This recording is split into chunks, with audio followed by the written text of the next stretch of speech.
Tayo po ay magpapatuloy sa ating pong pag-aaral. Nung itong mga nakaraang araw ay nagbo-browse ako ng mga live stream ng mga OBBC churches. Napansin ko, Sister Kay, ang topic pala niyo sa Mandaluyong last time ay about promised land din. Hindi kami nag-uusap ni Pastor Lem. Ang pinag-uusapan namin lagi ay mga bayarin. No? Pero parehas pala kami ng naisip. Ang inyong message ay how to reach your promised land or ano yung mga hindrances to reach the promised land. Sabi ko, magandang topic din yun. Pero nauna na kami. Nandun na kami sa promised land. Ang ating topic last week ay how to maintain. How to maintain our promised land. Iba yung hirap na makarating sa mga pagpapala ng Diyos. Iba yung mga pinagdaanan natin para ma-reach yung mga answered prayer, yung mga blessings, yung mga promised land ng ating buhay. Pero iba rin po yung hirap kung paanong pananatilihin o i-maintain yung mga pagpapalang yun sa ating buhay. Sapagkat our victory for that day or for today will not guarantee our continuous victory until tomorrow. At yan nga po ang nakita natin sa bayan po ng Israelita na matagal pong hinintay nila. For 40 years, they were in the wilderness. For 400 years, they were in captivity or slavery. Pero yung pagpapala ng Panginoon, hindi po nila na-maintain. At gayon din po sa ating buhay, meron po tayong mga reminders, hindi lang po sa ating church kung paanong na-reach natin itong pagpapalang ito ng Panginoon. For 40 years, probably we've been in the wilderness, nagsisimula ang iglesyang ito, naging mahirap ang lahat. And now, papunta na tayo sa 41st church anniversary. It seems that we are already received the promises of God sa church na ito. So, paano naman natin i-maintain? At ganoon din sa ating mga personal na buhay. Nanawa, ang mga pagpapala ng Panginoon ay magawa nating i-handle, magawa nating i-maintain, at magkaroon pa ng paglago sa ating pong buhay. At this time, ituloy natin yung ating pag-aaral. So, please do turn with me. Open your Bible on the book of Deuteronomy. Tayong lahat ay tumayo. Deuteronomy chapter 8.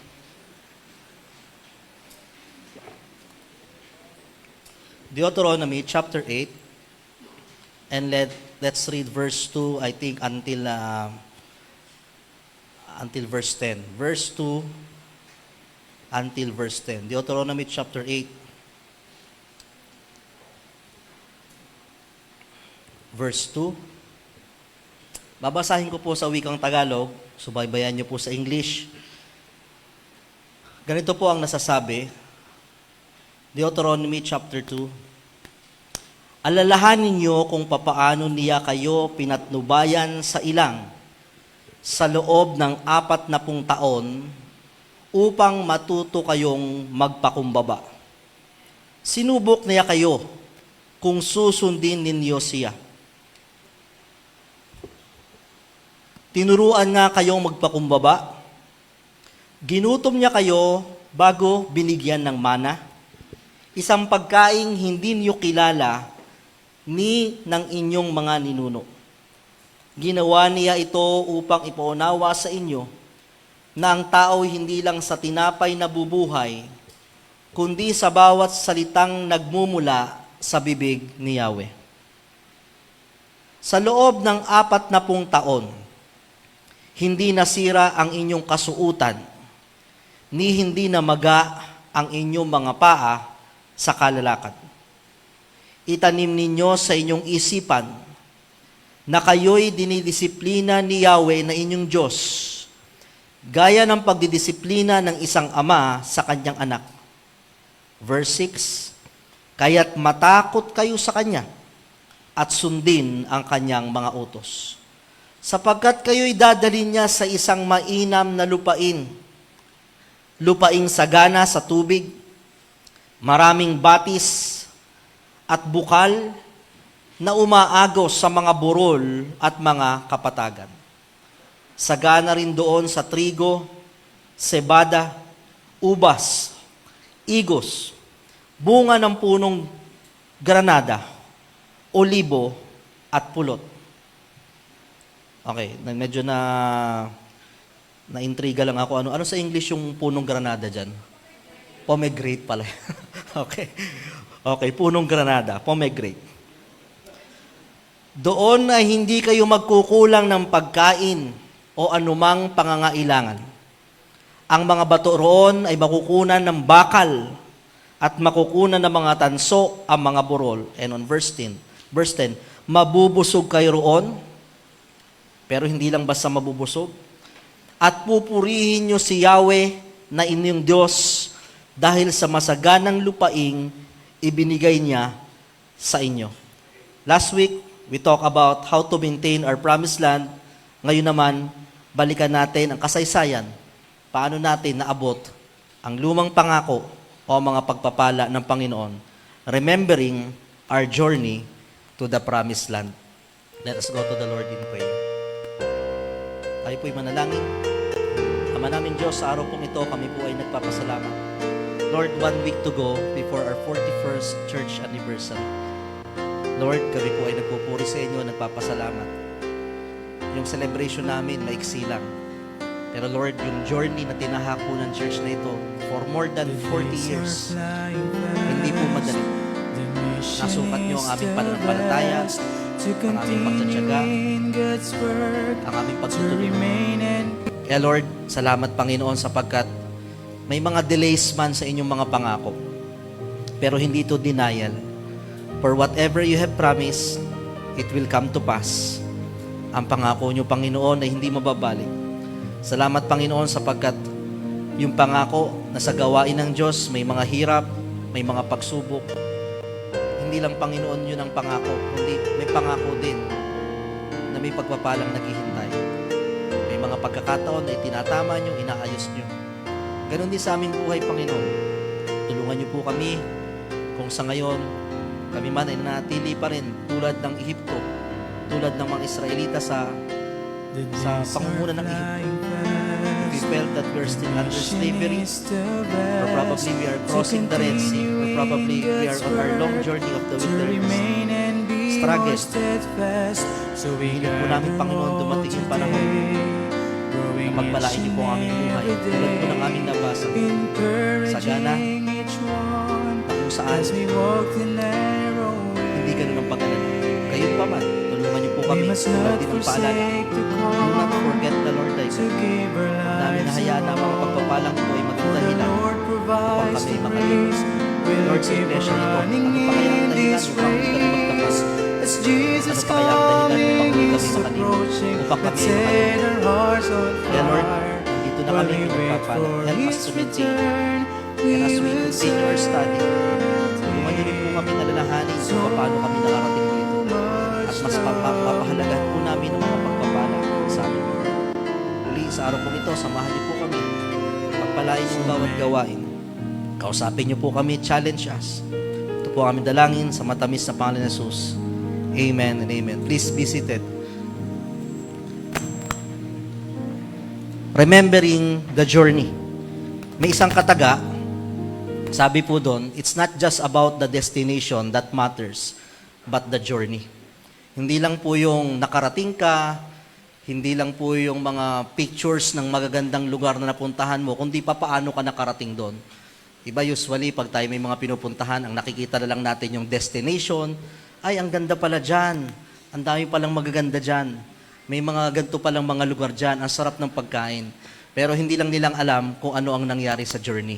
No? I remember our last trip, OBBC trip to Vietnam. Ang gaganda ng mga lugar, ang gaganda ng mga sasarap na mga pagkain, ang sasaya. Pero sa journey, halong saya, lungkot, mga iba't ibang karanasan. Yung pagod, yung may mga delays, yung may mga pangamba, no? May mga nawawala, may mga hindi pagkakaintindihan, may mga gutom. So, it's not just about the destination, but the journey. Ganon din po sa ating pong buhay. Maaring may mga na-reach na po tayo ngayong destinasyon, nakapagpatayo ka ng bahay, pero hindi lang basta tumayo yan. Di ba? Katakot-takot na isipin, paano bubunuin, nakapagpatapos ka, pero hindi lang basta graduate yan. Ang daming mga naging pagsubok along the way, iba't ibang mga karanasan kung paanong tayo tinawid ng Diyos.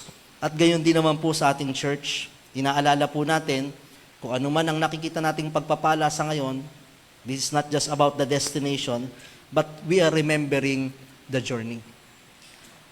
May mga bagay na ipinapalimot ang Panginoon at may mga bagay din na ipinapaalala ng Panginoon na magandang balikan upang ito ay maging ating lakas sa pagsulong sa buhay. Upang makita natin kung gaanong naging tapat ang Panginoon, upang makita natin na maaaring yung mga pagsubok noon ay maaari pa rin nating pagdaanan ngayon, pero hindi nagbabago ang Panginoon. Makita natin kung papaanong ang Diyos ay nag-ingat sa atin, and if it's possible noong mga panahong yon, why do you think it's impossible for today? So ngayon po, ilang bagay lang yung ating titingnan. Alalahanin natin yung journey. You can take it personal sa iyong buhay. Ano yung mga destination, yung mga blessings na natanggap mo na ngayon sa Panginoon, at paano mo na kamit yung mga bagay na yan.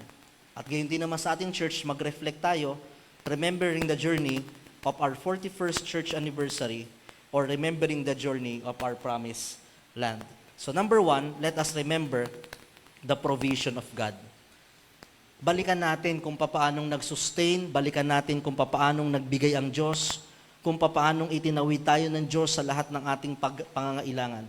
Sa paglalakbay po ng Israel mula sa Ehipto hanggang Promised Land, hindi lang ang paulit-ulit ay yung naranasan nilang takot, yung naranasan nilang pangamba, pagwo-worry, o yung kanilang pagbibigay ng kanilang hinanaing sa Diyos. Hindi lang po yun yung paulit-ulit na karanasan, kundi naging paulit-ulit din nilang karanasan kung paano ang Diyos ay naging tapat na nagbigay sa kanilang pangangailangan.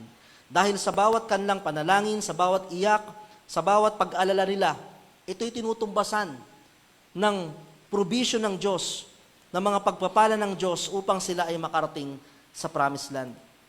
Hindi sila pinabayaan ng Panginoon kahit nasa disyerto sila, lugar na walang pagkain, walang tubig, at walang kakayahang mabuhay sa sarili nilang lakas. Maaring ang wilderness pong ito ay panahon ng hirap, panahon ng delay, panahon ng testing or uncertainty, kawalan.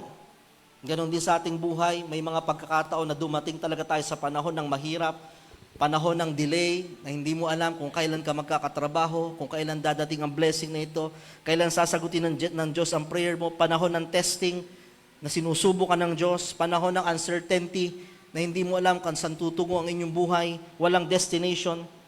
Pero doon din pinakamatinding naranasan ng Israel ang provision ng Diyos. So first, let us remember the provisions of God. Ano-ano po ba yung mga bagay na iprinubide ng Diyos sa bansang Israel bago po nila narating ang Promised Land? Sa Exodus chapter 12 verse 21, sabi po doon, "Nang gabi ring iyo'y ipinatawag ni Parao sina Moses at Aaron sa kanya at sinabi, 'Sige, umalis na kayo sa Ehipto.'" The first provision that God gave to Israelites before they even reached the Promised Land is the provision of deliverance out of captivity or slavery. For 400 years, ang bansang Israel po, sila po ay nasa ilalim ng pamumuno ng Ehipto ni Pharaoh. Sila po yung mga alipin, sila po yung mga alila, hindi lang basta mga katulong, kundi ang trato po sa kanila ay malulupit, sila po'y kinakawawa, sila po'y hinahagupit, bagamat sila pinapakain. And they felt that they were under captive for 400 years. Pero dumating yung time, first, God provided the provision of deliverance out of slavery. First, God provided a leader. God provided a leader. Isang Hebreo na kung saan sa kanyang pagkabata pa lang, maaring ang kanyang buhay ay mawawalan ng saysay, sapagkat noong mga panahong yon, ipinapatay ang lahat ng bata, sapagkat ito'y nagiging isang banta sa trono ng mga Ehipto. Ipinapatay ang lahat ng mga bata. Kaya ang ginawa ng nanay nitong si Moses, pinaanod na lamang siya sa isang ilog or sa isang sapa. Not fortunately, but by the grace of God and by the leading of God, ang batang ito ay hindi napadpad kung saan-saan. Napunta sa isang mayaman na kaya siyang buhayin, na kaya siyang palakihin at bigyan ng magandang buhay. Ngunit hindi lang basta mayaman, kundi ang mayamang yun pala ay anak ng Parao na nagpapapatay sa mga bata. So, maaring sa leading ng nanay nitong si Moses, maaring sa dami-dami ng pupuntahan ng anak ko Sa dami-daming mga kadampot, bakit yung pang nagpapapatay? Pero iba po ang paraan ng Diyos. Naging malambot ang puso ng mga taong ito, pinalaki si Moses bilang Prince of Egypt. Not until one day, he committed a murder sapagkat alam niyang inaalipin o may hindi magandang bagay na sinasabi sa kanyang bayan. Tumakbo siya sa ilang. Nagpakalayo-layo. He left his throne, magandang buhay, mga pagkain, trono, nawala na naman. Nag-twist na naman ang buhay ni Moses. Pero sino makapagsasabi na sa panahong madilim, may bago palang plano ang Diyos sa buhay ni Moses? There, he received and he heard the voice of God. Moses, Moses, tinawag siya ng Panginoon para ilid ang bayang Israel, itawid sila sa pagkakaalipin sa bayan ng Ehipto at dalhin sa lumang pangako. The provision of God, the provision of deliverance out of captivity. God provided a leader. Sa ating pong iglesia, ganun din. Maaaring ang lugar pong ito noon, wala pa pong mga pastors dito. Wala pa pong mga Baptist churches. Pero may isang lingkod ng Diyos, ordinaryong tao, na nagsuko ng buhay at ginamit ng Diyos mula sa bayan ng Pililya, Kisaw, Rizal. Tinawag ang ating pastor. Maaring katulad ni Moses nung bata siya, hindi alam kung saan patutungo ang buhay. Pero siya yung tinawag ng Panginoon upang maging leader ng ating iglesia, upang sa pagkakaalipin ng ating spiritual at ng ating kaluluwa, tayo po ay maitawid sa ating buhay patungo sa gawain ng Diyos. Moses was used by God. Our senior pastor, our late senior pastor, tinawid niya ang bayan, ang probinsya ng Oriental Mindoro. Walang kamag-anak, walang kakilala, tanging mag-asawa. And there begin our journey, the journey of OBBC and the journey of our Christian life. Salamat na lang po sapagkat maraming klase ng provision ng Panginoon. But we thank God, isang araw sa lugar na ito, may ibinigay ang Diyos na lingkod upang maipalaganap ang baptist or ang salita ng Diyos. During that time, halos wala pa pong Baptist churches. Wala tayong makikita na mga iglesia ng Baptist na nangangaral ng tamang katuruan ng kaligtasan at paglilingkod. Pero ngayon, more than 60 churches ang meron po sa Oriental Mindoro sa iba't ibang bayan. Mostly, galing po sa ating iglesia, nagtapos sa ating paaralan ng Biblia. Thank God for the provisions out of deliverance. Maaring sa ngayon, kung wala ang church na ito, kung hindi tayo nakakilala sa Panginoon, maaring nakapagtapos ka pa rin. Maaring na-reach mo pa rin yung mga promised land ng buhay mo. Maaring nakapagpatayo ka pa rin ng bahay. Maaring nakapag-abroad ka pa rin. Maaring nagkaroon ka ng mga anak. Pero may isang bagay na wala sa iyo kung hindi nakarating ang salita ng Diyos sa lugar na ito. Ang Diyos sa buhay mo. Ang iyong Christian life. Ang iyong church. So salamat po sapagkat provision ng Panginoon, itinawid niya tayo doon sa slavery. Hindi tayo katulad ng Israelites na maaring mga nakaposas, maaring mga linalatigo, pero meron tinatawag pong spiritual slavery. Ano yun? Alipin tayo ng dyablo ni Satanas sa kasalanan at maaring ang inisip lang nating kasalanan ay yung mga murder, yung mga pangre-rape, yung mga mabibigat na kasalanan. Alam niyo po ang pinakang malaking kasalanan ng tao? Ano yung common sin? Ano yung pinakang pangkaraniwan na kasalanan? Someday, sa lugar ng kapahamakan ng impyerno. Hindi po lahat ng nasa impyerno ay naging mamamatay tao, hindi po lahat nandun ay kurap, meron po dong mababait din, meron po ding maayos din naman ang buhay. Pero ano yung pangkaraniwang kasalanan ng lahat ng tao? Ang pinakang pangkaraniwang kasalanan ng lahat ng tao, yung alam mong may Diyos, pero wala ka palang relasyon sa Diyos. Yung alam mong may Diyos, pero hindi ka nagkaroon ng tunay na relasyon at nagkaroon ng tamang kaligtasan. Sa ating pong buhay, maaring meron tayo ng lahat. Maaring hindi tayo ganun naging kasama. Pero hanggat hindi tayo nagkakaroon ng tunay na relasyon sa Diyos, tayo ay alipin ng dyablo. We thank God for the deliverance out of slavery. At dun po sa journey yon, dun nagsimula ang journey natin bilang mga mananampalataya. As of now, salamat sa Panginoon sapagkat tayo ay nagpapatuloy at minsan nang pinalaya pa. The provision of deliverance out of slavery. Pangalawa po, the provision of way to pass the Red Sea. ang daming bargain paano makakalaya si Moses at Israelites. May mga time na pinayagan na ni pero sabi niya, iwan niyo ang baka niyo, iwan niyo ang anak niyo, ganito lang. Ang daming negotiations. Ganon din po pag gusto nating sumunod sa Diyos, maraming negotiations ang dyablo. Maring papayagan ka niya, pero may mga bagay na sinasabi ng dyablo, wag mong isama to, wag mong isusurrender sa Diyos to, wag mong ibibigay ang lahat sa Diyos. Pero nakatakas po sila. Nakalaya sila sa bansang Ehipto, pero hindi doon nagtatapos.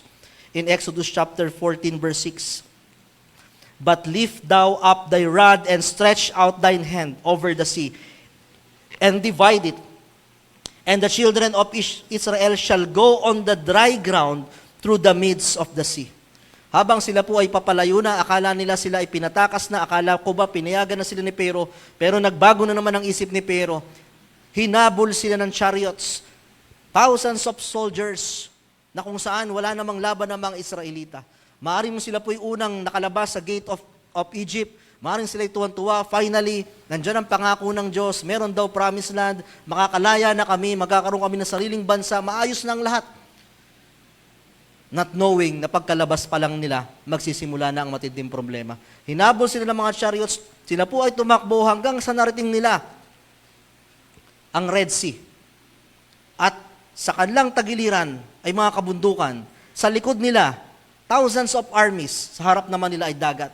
Saan sila pupunta? We knew the story. The Bible says, "Stand still and let God move." Hinati ng Panginoon ang dagat as they pass through the dry ground. Habang sumusunod ang mga chariots of Israel, isinarado ng Panginoon ang dagat na to. Pangalawang provision ng Panginoon, hindi lang yung deliverance, but the provision of way to pass the Red Sea. Ito po yung simula ng journey nila eh. Ito po yung simula ng journey nila sa Promised Land. Hindi ba interesting na simula pa lang ng journey, parang ang bigat na agad ng kanilang laban? Buti sana kung talagang napatotohanan nila bago ang istoryang yon. If I'm not mistaken, di ba, Brother Joe, yun yung kauna-unahan. Bagamat si Elisha, may mga hinating mga ilog, ito yung kauna-unahan eh. Wala pa silang pattern na nangyari na yan. Hinati ng Diyos. Out of nowhere, hindi talaga nila alam eh. Kaya nga doon pa lang, sabi ng mga Israelita, wala bang mga sementeryo sa Ehipto? Kaya dito mo kami dinala para dito kami mamatay. Mahirap yung panimula. The provision to pass the Red Sea. Alam niyo po, mahirap makarating sa patutunguhan. Pero mahirap din po ang bawat panimula. Sa bawat panimula ng ating buhay, iba po ang mga pinagdadaanan. Alala ko kahapon may pinapanood ako yung mga bagong pasok na sundalo sa PMA, 'di ba? Parang kahapon yung ceremony noon eh. Out of 33,300 plus yung nakapasok doon. Marami na agad nag-quit. Doon pala pag nag-quit ka na, yung initiation, yung pagpasok, yung mga plebo, yung parang mga alila ka sa umpisa ko, anong pinagawa. Pag ayaw mo na, ikakalampagin mo yung bell. So sayang lahat 'yon. Marami na rin nag-quit, marami na rin agad nag-quit kasi yung pasimula agad, matindi agad yung, by the way, meron tayong member doon, confidential nga lang, alam na ng iba sa inyo. So pag-pray natin na makatawid. Kung merong 40 years ng wilderness, may 4 years ata doon ng training. Ang hirap ng panimula. Diba? Mentally, physically, financially. So sa simula pa lang, talagang napasabak na agad. Ganon din sa ating buhay. No? Minsan yung panimula, nagsisimula ka pa lang sa iyong Christian journey, nagsisimula ka pa lang sa iyong trabaho, nagsisimula ka pa lang sa pasukan, sa iyong mga binabalak na magandang plano, parang Red Sea agad. Parang hirap agad. Parang gusto ko kagad pabalikin ng dyablo sa kanya. Parang gusto ko kagad pag-ibapin. Pero nagpapasalamat tayo, ganun din sa ating church, mga kapatid. Maaring ang nakikita natin ngayon, destination na. Maaring nakikita natin ngayon, promised land na. Pero hindi po naging ganun kadali ang lahat ng ito. Tinawid din ng ating pastor, hindi naman ang Red Sea, ang Batangas Sea. Iniwan ang bayan, walang kamag-anak. No? Alam nyo, hanggang ngayon, naghahanap ako ng ibang pagko dito sa Mindoro pero wala talaga Di ba? Iniwan ang mga kamag-anak, dala lamang ang ilang karton para mabuhay. Tinawid ang dagat, tinawid ang Red Sea, walang kakilala, hindi alam kung paano mabubuhay. At nung nag-uumpisa naman ang mga gawain natin, may mga members na napakahirap din ng gawain. Maraming mga Red Sea na naging dahilan upang tayo'y mapahinto. But thank God for the provision. God moves in mysterious way. May mga pagkakataon nun, maaring sa personal niyong buhay, hindi niyo alam kung paano hahatiin. Ano ba mga karaniwan niyong hinahati? Budget. Hindi niyo alam kung paano hahatiin ang inyong budget. Hindi niyo pa alam kung paano lalampasan ang mga Red Sea ng buhay na ito. Pero mga kapatid, the Lord provided a way to pass the Red Sea.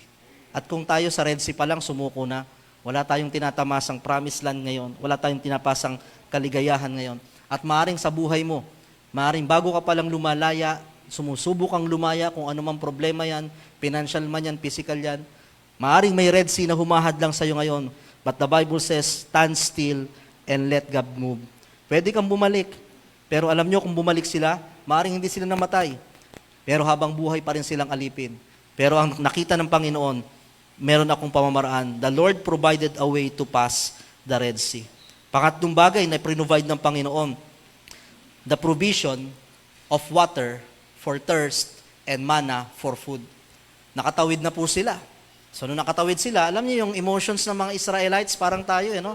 Pag may pagpapala, lundagan, takbuhan, di ba? Masaya. Kaya akala nila, tapos na. Akala nila, promised land nila. Promised land. Na hindi nila alam, yung pinatakan pala nila, wilderness. Ang unang naging problema nila, uhaw. Kung meron lang sana no na nag-sponsor ng Aqua Flash, di ba? Yung katulad ng inyong malamig pa, wala eh. Di ba? Mga skim coat ang kalang gamit. Uhaw. Hindi nila alam kung saan sila iinom. They even not know ilang years yung biyahe. Kung siguro nung umpisa pa lang sinabi, 40 years yan na, walang sasama eh.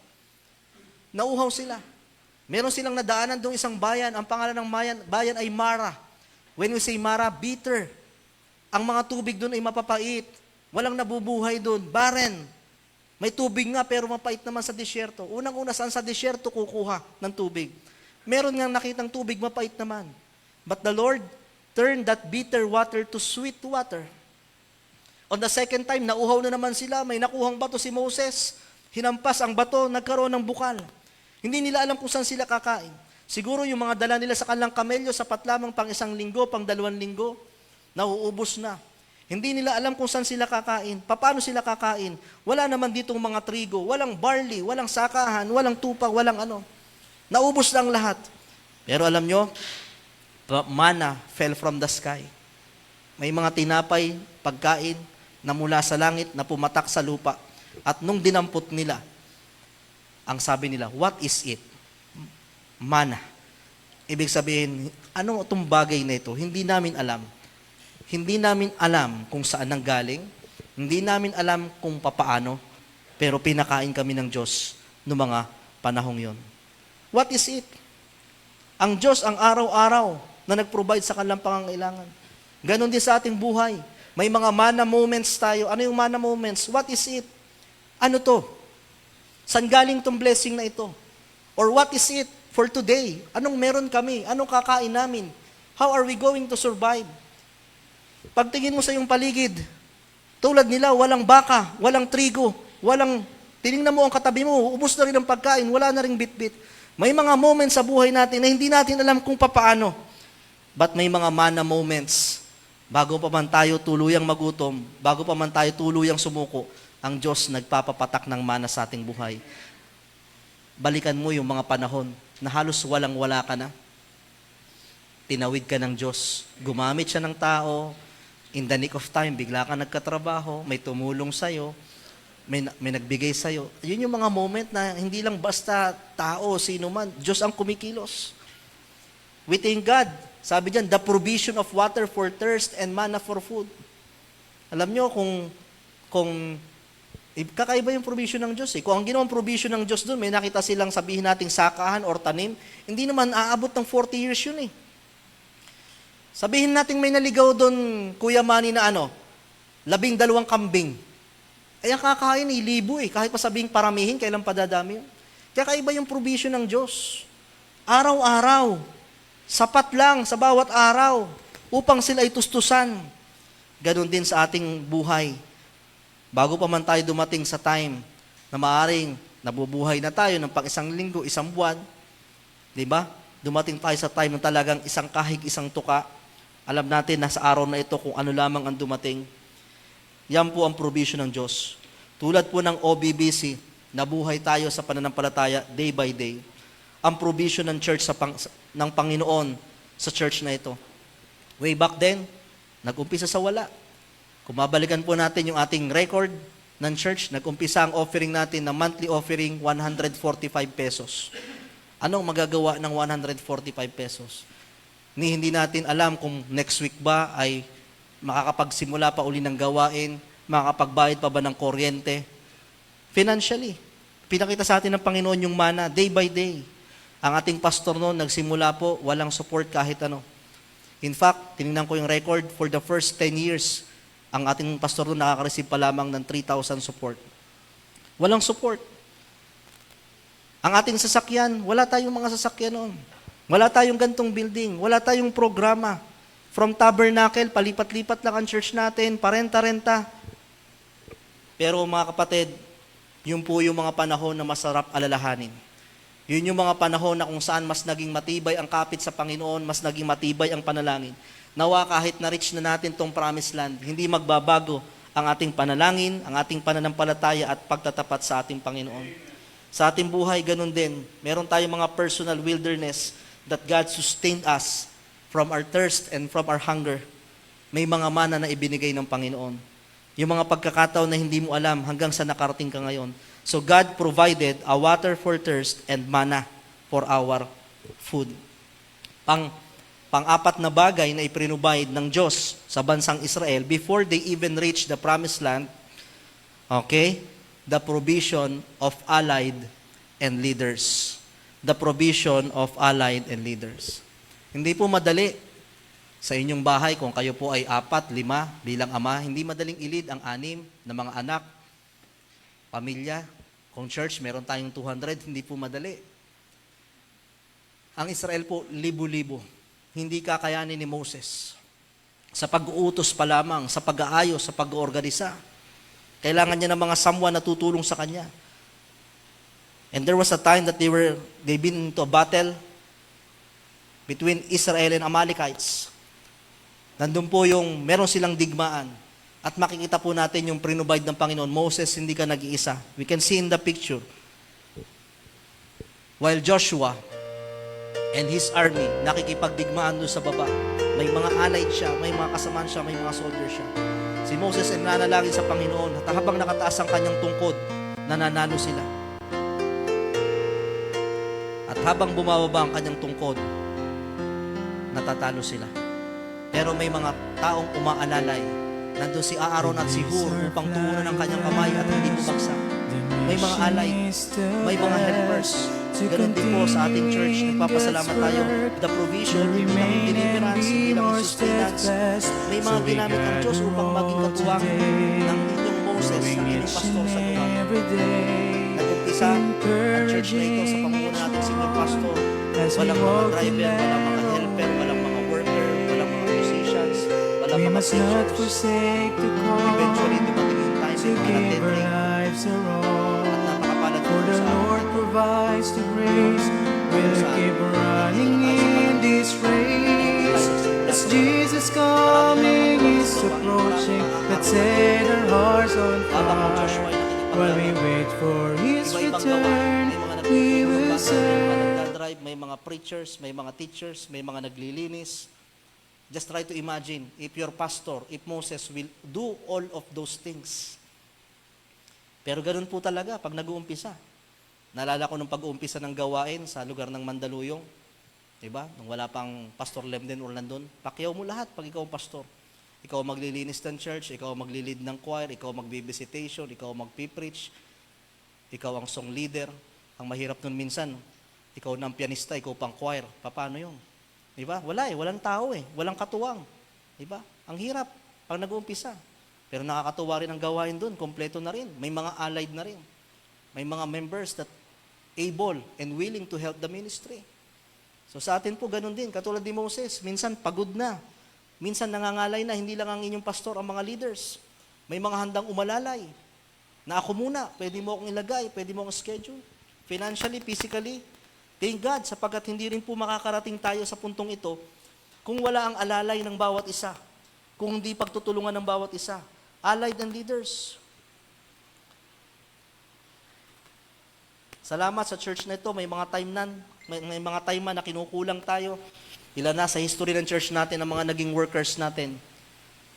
Sila po yung mga main allied or mga workers ng church natin. May mga time na nakakalungkot, umaalis sa iba't ibang lugar, may mga ibang panawagan ng Panginoon, pero laging nagpo-provide. Ngayon, yun na naman ang ating pinapanalangin sa Panginoon. Sino ang mga magiging helper ng church, sino magiging workers, pero lagi ang Diyos may pinoprovide. Thank God for the provision of allied and leaders. Hindi lang ang pastor, kundi naduduplicate yung panawagan na sa anumang paraan tayo maging kagamit-gamit sa iglesia ng Panginoon. First, the provision of God. The provision of God. Number 2, amen? Makikikalabit muna yung katabi mong nakapikit. Okay, hindi ko titingnan kung nasan. Pero kanina pang natutulog, isang buong puntos na. Okay? Are you here? Amen? Amen. Number 2, the protection of God. Deuteronomy chapter 29, verse 5. Okay? 40 taon akong nangunas sa inyo sa ilang. Hindi kailanman nasira ang inyong kasuotan, ni napudpud ang inyong mga sandalyas. 40 taon. Kung ibebenta tong mga sandals na mga Israelitang ito ngayon, ay walang panamayang mga sandalyas at mga branded na. 40 years, proteksyonan ng Panginoon ang kanilang mga paa, ang kanilang buhay sa init, 40 years. Number 2, remembering the journey, the protection of God. Yung protection ng Diyos sa ating buhay, yung araw-araw, mga kapatid, alam nyo, talagang hanggat hindi ka nakakauwi, hindi mo sigurado ang buhay hanggat di ka nakakauwi. Di ba? The protection of God. Sa Israelita, protection ng Diyos. Hindi lamang ang kalaban nila gutom, hindi lang init, may mga Amalekita, may mga iba't ibang bayan. Protection from dangers. Sa ating buhay, trials, opposition. Sa ating church, thank God for the protection from any dangers. 40 years. Vulnerable din po ang church natin sa iba't iba pong kapahamakan. Naranasan na rin natin ang baha, pero salamat, hanggang ganun lang ang baha sa iglesyang ito. Naranasan na rin natin ang mga lindol. Alam nyo, yung mga pinag-ipunan natin, isang lindol lang, wala po yan, sira yan. Diba? Salamat, wala pang nagiging sunog sa church natin for 40 years. Protection ng Diyos yan. Yan ang isa sa pinakang kinakatakutan natin sa church na ito. Diba? Itong iba dito, firewall pa to eh. Okay? Bago pa masunog ng tuluyan, medyo yung kubo ay parang ang kahoy po nun parang panggatong na eh. No? Parang konting na lang, liliyab. Pero salamat. Diba? May mga ganyang protection na. Alam nyo, you don't just thank God for the things you have received. Minsan lagi ang titingnan lang natin, wala ako nito, hindi ako nagkaroon ako nito. Yung bagay na hindi mo natanggap, na natanggap ng iba, pasalamat ka doon. Ano yun? Yung iba nakatanggap ng may bagyo sila, baha sila, may gera sila ngayon doon, may sunog sila. Wala ka noon, blessing yun. But in this church, we thank God for the dangers na pwedeng ma-encounter ng church na ito. We thank God for the trials, may mga pagsubok, oppositions. No? Alam nyo, ang mahirap sa isang gawain pag nagsisimula pa lang, persecuted. Di ba? Persecuted. Wala ka pang napapatunayan, kahit naman sa buhay nyo eh. Marami kang maririnig. Nung nag-uumpisa sa ating church, marami rin naririnig. Kung ano-ano. Di ba? Oppositions, problems. At isa sa pinakang pinagpapasalamat natin protection ng Diyos sa church natin, God protected our church from divisions. Ano po yung divisions? Yung pagkakahati-hati, pagkakahiwa-hiwalay. Hindi po lahat ng church na umabot ng 40 years ay buo at walang history ng division. Salamat sa church natin. Hindi po tayo perpekto. May mga hindi po pagkakaintindihan din. Kung sa inyong bahay nga, magkakadugo kayo, nag-aaway-away pa. Nagkakakitaan ng hindi maganda. Sa church na ito, hindi naman tayo talaga magkakasama dati. May mga pagkukulang, may mga time na maaaring ikaw ay ma-offend, may mga time na pagkukulang ang pastor, may mga time na hindi pagkakaintindihan. Pero salamat for 40 years, hindi po tayo na-divide. Hindi tayo na-split. Hindi po tayo nagkaroon ng kanya-kanya. God take care of this church. Remembering the journey. The provision of God. The protection of God. The power of God. Number 3. Zechariah 4 verse 6. Zechariah 4 by 6. Not by might, nor by power. Buksan nga natin, Zechariah. Alam nyo ba kung nasaan ang Zechariah? Ang alam nyo lang, nagaraya eh. Gutom na ata. Zechariah, chapter 4, verse 6.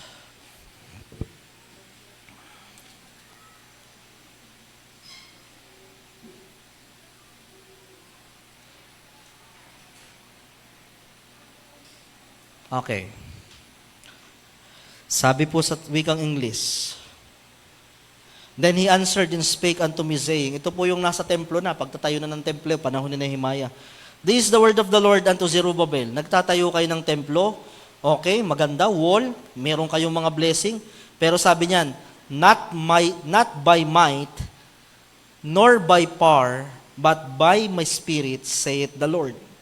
Sa Tagalog, hindi sa pamamagitan ng kalakasan, ni ng kapangyarihan ng sinuman, kundi sa pamamagitan ng Espiritu, sabi ng Panginoon ng mga hukbo. We thank God for the provision of the power of God. Yung kapangyarihan po ng Diyos, yun talaga nag-sustain sa atin. Lagi nating babalikan. Lives change. Binago ng Diyos ang ating mga buhay.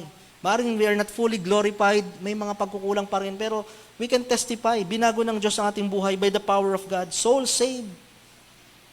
Ministry sustained. Sabi ko nga, yung ministries, may mga ibang humahawak lagi niyan.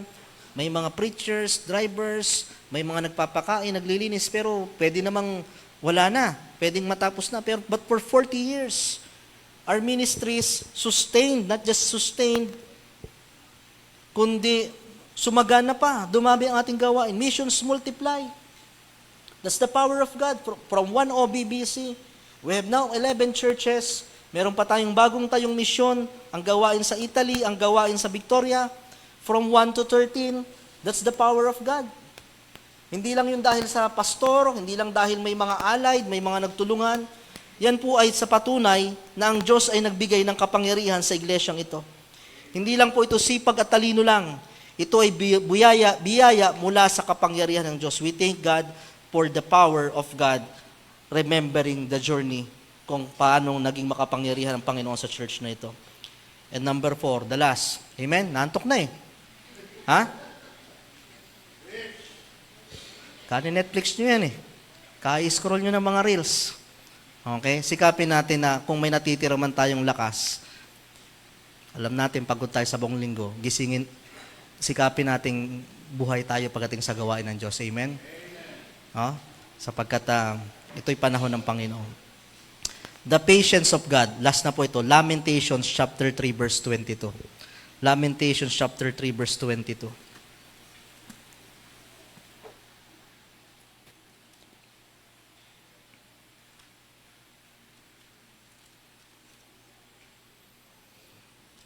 Okay? Makikibasa nga po sa wikang English. Sabay-sabay tayo malakas. I hope you still have your Bible. Church, remember how we reach our promised land. Okay? How we reach our promised land. Balik tayo. On our way, on our journey on the wilderness for the past 40 years. Listen, kasama natin ang Bible na to sa church. May Bible ang mga mananampalataya noon, sumisimba, dala ang Bible. How to maintain, huwag niyong iiwanan ang Bible niyo. Sa mga susunod na yugto ng inyong Christian life, ito yung naging dahilan, bit-bit natin, ba't nakarating tayo sa blessing na ito. Do not forget the Word of God. Diba? This is church. This is church. I hope you still have your Bible. Could you please raise your Bible if you still have your Bible? Sana dumating yung time. Your Bible.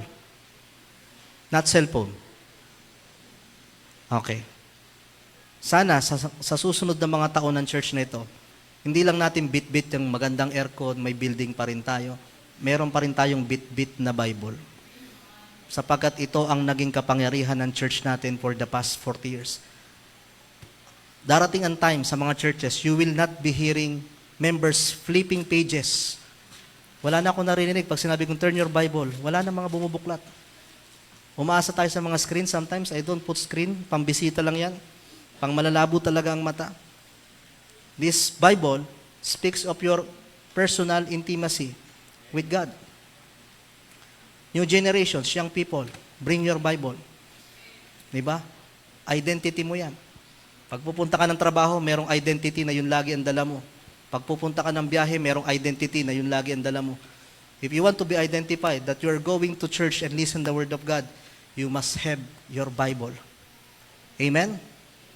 Amen? Sana kung marami tayong mga hinihinging bagay sa Panginoon at wala tayong Bible, Lord, sana magka-Bible na ako. At sana, yung Bible natin, pangalagaan natin, alagaan natin. Okay? The patience of God. Okay? Lamentations. Nawala na tuloy yung aking Bible. Lamentations. Okay. Sambang Lamentations. Ezekiel, Daniel, Hosea, Joel, Amos, Obadiah, Jonah. Malayo na pala. Okay.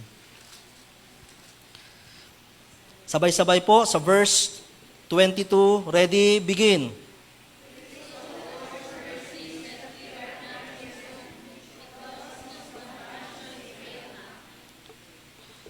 If it's not of the Lord's mercy and grace, we are already consumed because His compassions fail not. Great is thy faithfulness. Remembering the journey, the patience of God. Sabi dito, alam niyo ba, kung hindi lang ako naawa sa inyo, kung hindi lang ang Diyos naging mahabagin, mapagbiyaya at mabait, ubos kayo lahat. His compassions fail not. Great is thy faithfulness. Hindi natin pwedeng ipagmalaki yung klase ng paglilingkod na ginawa natin sa Diyos. Kahit gaano ka kasigasig sa gawain, may time na nagkulang ka, napalayo ka, nagkasala ka, hindi kaaya-aya yung ginawa mo sa Diyos na paglilingkod, yung buhay. If it's not of the Lord's grace and mercy, you are already consumed. Ano yun? Parang apoy, sunog, ubos. Hindi tayo makakarating. Salamat sa patience ng Diyos. Salamat ang Diyos. Puno ng biyaya.